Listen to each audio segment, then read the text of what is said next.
가장 사랑한 사람의 결혼식장에서 정작 신부가 보이지 않는다면 어떤 기분일까요? 지금 지은호가 서 있는 자리가 바로 그랬습니다. 수많은 하객들의 박수와 환호 속에서 신랑 이지영만이 무대 위에 서 있었고 신부의 모습은 어디에도 보이지 않았습니다. 사람들은 웅성거렸지만 지은호의 귀에는 아무것도 들리지 않았습니다.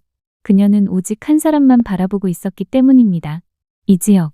그 이름을 마음속으로 부를 때마다 가슴이 저려왔습니다. 불과 며칠 전 그는 지은호의 고백을 단칼에 잘라냈습니다. 넌 여자로 보이지 않아. 단순한 거절이 아니었습니다. 존재 자체를 부정하는 그 말은 지은호의 자존심과 희망을 모두 무너뜨렸습니다. 그 후로 몇 날 며칠을 울며 지새웠는데 이제는 결혼식이라는 잔혹한 무대 위에 그가 신랑으로 서 있는 것이었습니다. 옆에 있어야 할 신부는 보이지 않았지만 그 사실이 오히려 더 큰 혼란을 불러왔습니다. 저 자리에 내가 있어야 했던 걸까? 아니면 그 누구도 설 자리가 아니었던 걸까? 지은호는 손끝이 떨렸습니다. 숨을 크게 들이마셨지만 목구멍이 막혀 공기조차 잘 들어오지 않았습니다. 하객들의 환호가 파도처럼 밀려왔고 그녀는 마치 깊은 물속에 잠긴 듯 숨이 막혔습니다. 견딜 수 없을 만큼 가슴이 조여왔습니다. 하지만 눈을 돌린 순간 또 다른 시선이 자신을 붙잡고 있다는 걸 알게 되었습니다. 고성희. 객석 한편에 앉아있던 그녀는 결혼식의 화려함과는 어울리지 않게 고요한 눈빛으로 지은호를 바라보고 있었습니다. 단순한 관심이 아니었습니다. 그 눈빛에는 죄책감과 슬픔 그리고 쉽게 설명할 수 없는 애틋함이 깃들어 있었습니다. 마치 오래전부터 지은호를 알고 있었고 그저 멀리서 바라볼 수밖에 없는 사람처럼. 지은호는 그 눈빛을 피하려 했습니다. 하지만 도리어 더 강하게 사로잡혔습니다. 왜 저분이 나를 그렇게 바라보는 거지? 큰 디자인을 맡겼던 터라 일적으로 만난 적은 있는 사이였지만 그 눈빛에서 묘한 따뜻함이 느껴졌습니다. 이상하게도 그 따뜻함은 이지혁을 바라볼 때 느끼는 것보다 더 강렬했습니다. 그 순간 지은호는 혼란스러움에 휘말렸습니다. 사랑의 상실보다 더 큰, 알 수 없는 감정이 자신을 덮쳐왔습니다. 고성희는 애써 미소를 지었습니다. 다른 이들 눈에는 그저 하객으로 보였겠지만 그 미소는 무너져 내리는 마음을 간신히 붙잡기 위한 가면이었습니다. 그녀의 가슴은 불에 댄 듯 뜨거웠습니다. 아무도 모르게 낳았던 딸, 평생 숨기고 살아온 아이가 지금 눈앞에서 이렇게 무너지고 있었습니다. 미안해. 내가 너무 늦었지. 하지만 이제는 너를 더 이상 혼자 두지 않을게. 고성희는 마음속으로 수없이 되뇌었습니다. 그러나 입술은 굳게 닫혀 있었습니다. 지은호는 다시 신랑 쪽으로 고개를 돌렸습니다. 여전히 신부는 보이지 않았습니다. 무대 위에 이지혁은 무표정했습니다. 모두가 멋지다고 칭찬할 얼굴이었지만 지은호의 눈에는 공허하고 차갑게만 보였습니다. 혹시 그의 눈이 자신을 스쳤던 걸까? 그렇다면 왜 자신을 거절했을까? 왜 그렇게 모진 말을 했던 걸까? 가슴이 갈라질 듯 아팠습니다. 울음을 삼키려 이를 악물었지만 눈가가 붉게 젖어들었습니다. 주변의 웃음소리는 모두 희미해지고 오직 고성희의 눈빛과 이지혁의 무표정만이 뚜렷하게 남았습니다. 오늘은 단순히 사랑을 잃은 날이 아니었습니다. 지은호는 본능적으로 알았습니다. 무대 위의 신랑과 객석 한편에서 자신을 바라보는 낯선 여인.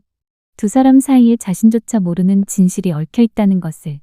그것이 무엇인지 알 수는 없었지만 오늘 이후 자신의 삶은 전혀 다른 방향으로 흘러가리라는 예감이 엄습했습니다. 시간이 길어질수록 불안이 공기를 잠식해 갔습니다.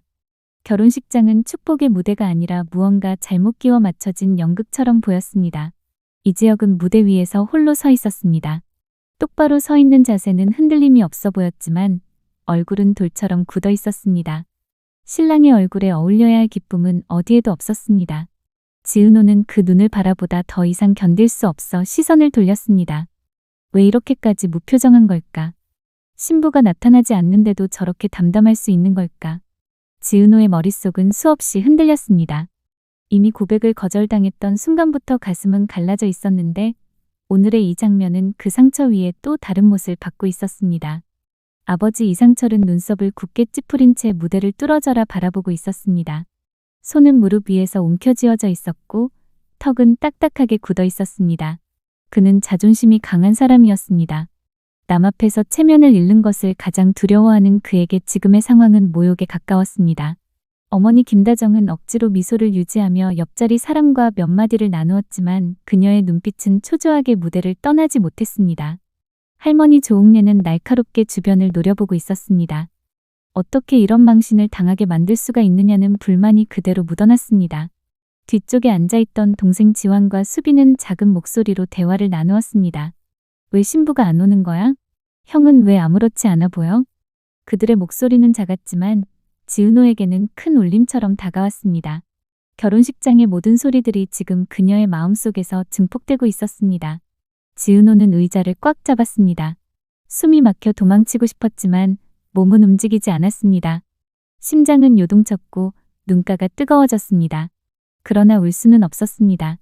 그때 지은호 곁으로 다가온 사람이 있었습니다. 박성재였습니다. 그는 이 지역의 오랜 친구로서 초대받아 왔지만 지금의 눈빛은 신랑이 아닌 지은호를 향하고 있었습니다. 그는 오랜 세월 마음속 깊이 지은호를 품어왔지만 감정을 드러내지 못했습니다. 그러나 오늘만큼은 그녀가 너무 위태로워 보여 외면할 수 없었습니다. 괜찮아? 얼굴이 너무 창백해 보여. 지은호는 대답하지 못했습니다. 고개를 저었지만 성재의 시선을 마주할 용기가 나지 않았습니다. 성재의 목소리는 따뜻했지만 그녀의 마음은 다른 곳에 묶여 있었습니다. 그의 손길이 위로였을지 모르나 지금 그녀를 사로잡고 있는 것은 그의 따뜻함이 아니었습니다. 멀리 떨어진 자리에서 고성이가 조용히 앉아 있었습니다. 그녀는 재혼한 남편과 함께 이 자리에 왔지만 지금 그녀의 눈빛은 오직 지은호에게만 머물러 있었습니다. 겉보기에는 평온해 보였지만 눈동자는 속내를 감추지 못했습니다. 누구도 알지 못했습니다. 그 여인이 바로 지은호의 친엄마라는 사실을. 그녀는 오늘 이 자리에서 숨겨둔 진실을 지닌 채 딸을 바라보고 있었습니다. 고성이의 가슴은 타들어갔습니다. 딸은 사랑을 잃고 지금은 무너지고 있었습니다. 내가 지금 말해야 할까? 지금이라도 저 아이에게 다가가서 내가 내 딸이라고 말해야 할까? 마음은 이미 수없이 흔들리고 있었습니다. 그러나 동시에 두려움이 엄습했습니다. 지금 이 자리에서 진실을 밝히면 모든 것이 뒤집힐 수 있었습니다. 재혼으로 얻은 가정은 무너질 수 있고 아들처럼 곁에 둔 성재 역시 충격을 받을 수 있었습니다. 무엇보다 지은호가 감당할 수 있을까? 사랑을 잃은 상처 위에 태생의 비밀까지 얹히면 그 무게는 감당하기 어려울 것이었습니다. 고성이는 눈을 감았다가 다시 떴습니다. 시선은 다시 지은호에게로 향했습니다. 그 눈빛 속에는 갈등과 애틋함, 죄책감이 함께 뒤섞여 있었습니다. 지은호는 그 시선을 분명히 느꼈습니다. 왜 저분은 나를 이렇게 바라보는 거지? 시선은 따가웠지만 지은호는 그저 억지 미소로 답할 수밖에 없었습니다. 성재는 지은호의 손등에 살짝 손을 얹으며 말했습니다. 잠깐 나가 있을래? 내가 힘들어 보여서 그래. 내가 옆에 있을게. 그 말은 따뜻했지만 지은호는 고개를 저었습니다. 그의 따뜻함이 위로가 되지 않았습니다. 오히려 시선은 계속 고성이에게 붙잡혀 있었습니다. 고성이의 손끝은 무릎 위에서 떨리고 있었습니다. 지금이라도 자리에서 일어나 딸을 안아주고 싶었습니다. 그러나 입술은 굳게 닫혔습니다. 아직은 안 된다. 하지만 언젠가는 말해야 한다. 내가 널 버린 게 아니라는 걸, 내가 지금까지 얼마나 너를 그리워했는지를. 고성이는 속으로 다짐했습니다. 조금만 더 기다려야 한다. 하지만 언젠가는 반드시 이 아이에게 다가가야 한다. 더는 외면할 수 없다. 그녀의 마음속 다짐은 점점 더 굳어지고 있었습니다. 그러나 두려움 역시 그녀를 붙잡고 있었습니다. 결혼식은 결국 신부가 끝내 나타나지 않으면서 허망하게 막을 내렸습니다. 이 지역의 집안은 체면을 잃었고 남겨진 것은 굴욕과 침묵뿐이었습니다. 그러나 이날의 파국은 단순한 해프닝이 아니었습니다. 그것은 모두의 삶을 뒤흔드는 시작이었습니다. 지은호는 이미 프로젝트를 맡게 된 뒤로 하루하루가 달라지고 있었습니다. 마음속 어둠이 완전히 사라진 것은 아니었지만 적어도 아침에 눈을 뜨는 이유가 생겼습니다. 책상 위에 놓인 계약서와 스케치북은 그녀에게 새로운 삶을 증명해주는 표식이 되었습니다. 하지만 기쁨 속에서도 묘한 낯설음이 뒤따랐습니다. 왜 나일까? 수많은 디자이너들 중에서 왜 하필 나를 선택한 걸까? 그녀는 스스로에게 수없이 질문했지만 명확한 답을 찾을 수 없었습니다. 고성이는 멀리서 그 모습을 지켜보며 마음속의 안도와 불안을 동시에 품었습니다. 딸이 웃음을 되찾는 것은 기쁘고 벅찬 일이었지만 그 웃음 뒤에 자신이 있다는 사실을 밝힐 수 없는 것이 또 다른 고통이었습니다. 내가 지금 이 길을 스스로 걸어가고 있다고 믿는다면 나는 그 믿음을 지켜줘야 해. 하지만 언젠가는 내가 곁에 있었다는 걸 알려줘야겠지. 그녀의 다짐은 점점 더 무거워지고 있었습니다. 박성재는 지은호 곁을 자주 찾았습니다. 그녀가 바쁘게 움직이며 도면을 그리고 회의 준비에 몰두하는 모습을 바라볼 때마다 그동안 보지 못했던 빛을 보았습니다. 그러나 그 빛이 자신에게는 닿지 않는다는 걸 알았기에 가슴속에는 작은 두려움이 쌓여갔습니다. 이제 그녀는 더 멀리 가버리는 걸까?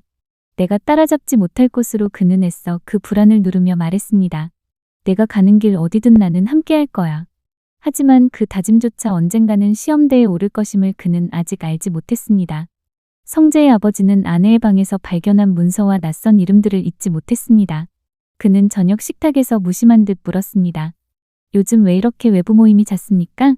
재단 사람들과도 자주 연락하는 것 같던데. 고성희는 짧게 웃으며 대답을 피했지만 그 웃음은 오래가지 못했습니다. 남편의 시선은 예리했고 그의 눈빛에는 이미 의심이 깊게 드리워져 있었습니다. 이지혁은 여전히 집안 깊숙한 방에 머물렀습니다. 가족들은 그를 향해 더 이상 말을 걸지 않았습니다. 그러나 그 고요는 안도감을 주지 못했습니다. 오히려 더욱 무겁고 불길한 기운을 만들었습니다. 아무 말도 하지 않는 그의 눈 속에 어둡게 일렁이는 결심이 점점 더 짙어지고 있었기 때문입니다. 결혼식의 파국은 단순히 한날의 해프닝으로 끝나지 않았습니다. 그것은 모두의 삶의 균열을 남겼습니다. 지은호는 새로운 길 앞에 섰지만 그 길은 그녀가 생각하는 것만큼 단순하지 않았습니다. 그녀의 발밑에는 알 수 없는 손길이 그림자처럼 드리워져 있었고 그 손길은 그녀의 어머니인 고성희가 쥐고 있었습니다. 고성희는 더 이상 머뭇거릴 수 없다고 느꼈습니다. 재혼으로 얻은 안온한 일상과 성재와의 관계가 무너질 수도 있음을 알았지만 그럼에도 불구하고 지은호를 세상에 세우겠다는 결심은 흔들리지 않았습니다. 내가 잃은 시간은 되돌릴 수 없다. 하지만 지금만은 저 아이를 외롭게 둘 수 없다. 그녀는 점점 더 적극적으로 움직이려 했습니다. 박성재는 지은호와 가까워질수록 알 수 없는 불안을 떨칠 수 없었습니다. 지은호가 웃는 모습은 그에게 가장 큰 기쁨이었지만 동시에 그녀가 자신을 떠나 더 큰 세상으로 가고 있다는 두려움이 그림자처럼 따라붙었습니다. 그는 그녀 곁을 지키겠다고 다짐했지만 정작 그 다짐은 곧 의부서머니가 만들어낸 길 위에서 시험대에 오를 수밖에 없었습니다. 성재의 아버지는 아내의 움직임을 주시하고 있었습니다. 서류와 연락 흔적은 단순한 우연이라 보기 어려웠습니다. 그는 이미 확신에 가까운 의심을 품었고 그 시선은 날이 갈수록 차가워지고 있었습니다. 부부 사이의 균열은 점점 더 벌어져 가고 있었습니다. 결혼식의 파국이 남긴 균열은 시간이 흐를수록 더 깊어지고 있었습니다. 지은호는 새로운 길 앞에서 웃음을 되찾았지만 그 길 뒤에는 자신도 모르는 손길이 드리워져 있었고 고성희는 더는 숨길 수 없는 결심 속에서 모든 것을 걸 준비를 하고 있었습니다. 박성재는 그녀를 지키려 했지만 곧 가장 잔혹한 진실과 마주해야 할 날이 다가오고 있었습니다. 그리고 이지혁은 고요한 침묵 속에서 누구도 예상치 못한 무언가를 키워가고 있었습니다. 과연 이들은 끝내 어떤 선택을 하고 어떤 길로 나아가게 될까요?